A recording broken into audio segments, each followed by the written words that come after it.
migrants travelling through the country and into Europe. Turkey has agreed to tighten its border and reduce the number of people leaving its shores and heading to Greece and then onwards into the rest of Europe. 720,000 migrants have arrived in Greece so far this year, out of a total of over 850 who have come into Europe. But Turkey won several big concessions in return, and as part of the deal, the EU will give Turkey an initial €3 billion to help Syrian refugees in the country.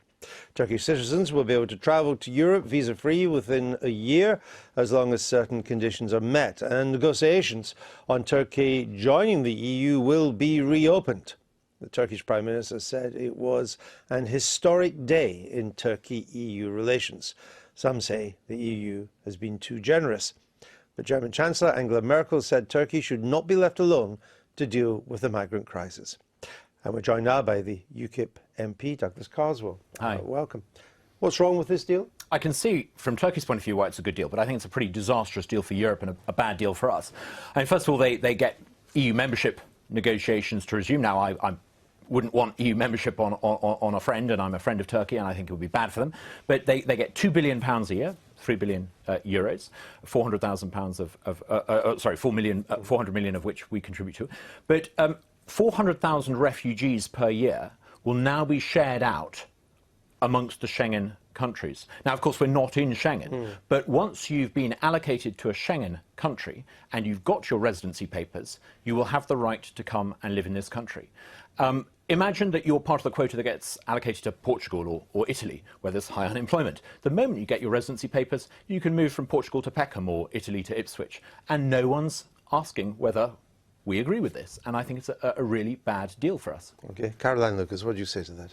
Well, I have some serious misgivings about this agreement as well, perhaps for slightly different reasons than Douglas, but I think that Turkey's human rights record is pretty appalling. I think that the role that they're playing in the crisis in Syria is pretty unhelpful. And so the idea that we're just going to open doors now to them seems to me to be wrong. I mean, if they were going to be part of negotiations to be part of the EU, there are all kinds of things they would have to put in place first: the independence of the judiciary, human rights, a whole range of qualities that they need to do. But for all these reasons, no one expects Turkey to be a member of the EU in a sense, for the foreseeable future. No, but they're already getting a key benefit that would have come to them from being full members of the EU, which is precisely the ability to move around the EU at will without having to show papers or to have any visa restrictions. And that is a concern. You know, the fact that 75 million Turks will have unrestricted, non-visa requiring access from October.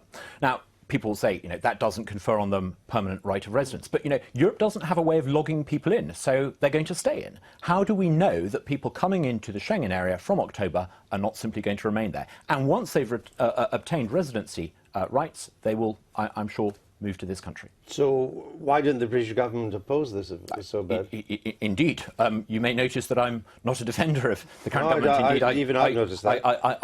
I think that David Cameron has allowed the European Union to negotiate on our behalf with Turkey, and it's yet one more reason why we're better off leaving the European Union. The European Union has lost control of its migration policy. It's lost the ability to negotiate well. We would be much better taking back control and striking our own arrangements with the world.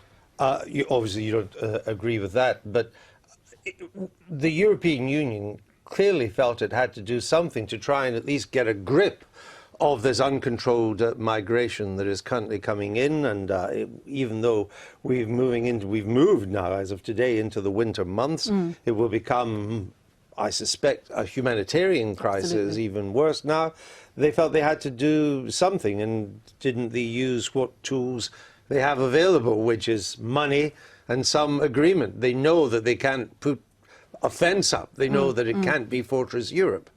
I mean, I think they're certainly right to recognise that the situation in those refugee camps is getting really, really desperate. People are in desperate poverty and cold and hungry. And yes, absolutely, finances should be going to support people in those refugee camps, and I think Britain ought to be doing more as well, although we have got a good record on that. Well, we seem to do more than everybody. Well, I would like us to use that position that we have really to be talking to our EU counterparts to have actually stepped up the finance that they were putting into the pot, rather than opening the doors in the way that they have to a country, as I say, that has such an appalling human rights record and would not be in a position to join the EU under any circumstances, given that record right now. If a Turkish citizen takes advantage of this visa-free travel to come into the Schengen area, that's what it covers, they'll still have to show their Turkish passport at the British border if they want to come here, won't they? Correct. But if you're allowed into Europe and there's no system in Europe to log people in, you will just stay in. In America, if you go to America, they have a technology-driven system that means you're logged in and you're logged out. The London Underground, when you log in using your Oyster card, it logs you out. The technology exists, but Europe simply doesn't have it. So it's allowing 75 million people unrestricted access into Schengen with no way of logging them in or logging them out. Was there a sense of desperation, do you think, about Europe in this, as to why it's agreed with this on Turkey? Because that's an interesting point about the log in and log out. And there is no real political will, even in Germany, which used to be a big supporter of Turkey, to give Turkey full membership, but it's been kind of dangled there to try and get this agreement. I mean, the idea that President Hollande, this side of a rather difficult election he's got coming up in May 2017, would agree to Turkish membership is inconceivable. Yeah.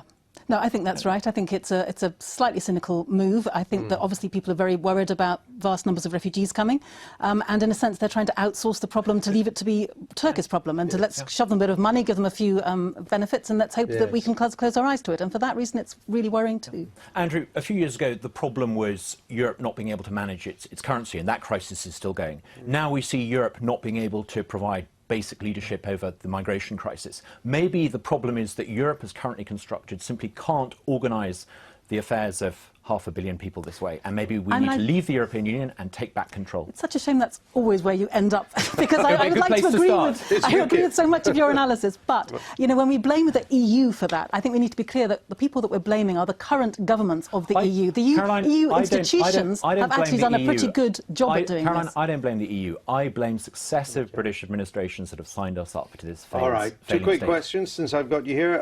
Have you made up your mind how you're going to vote on the Syrian motion tomorrow? I'm genuinely undecided. Right. On Privy Council time. Okay, so you haven't decided? I haven't decided. All right. And are you going to win Oldham? We're still very much the underdog, but, you know, it could happen. Let's wait and see. Okay, thank you very much. You didn't frankly have the balls to put country before party.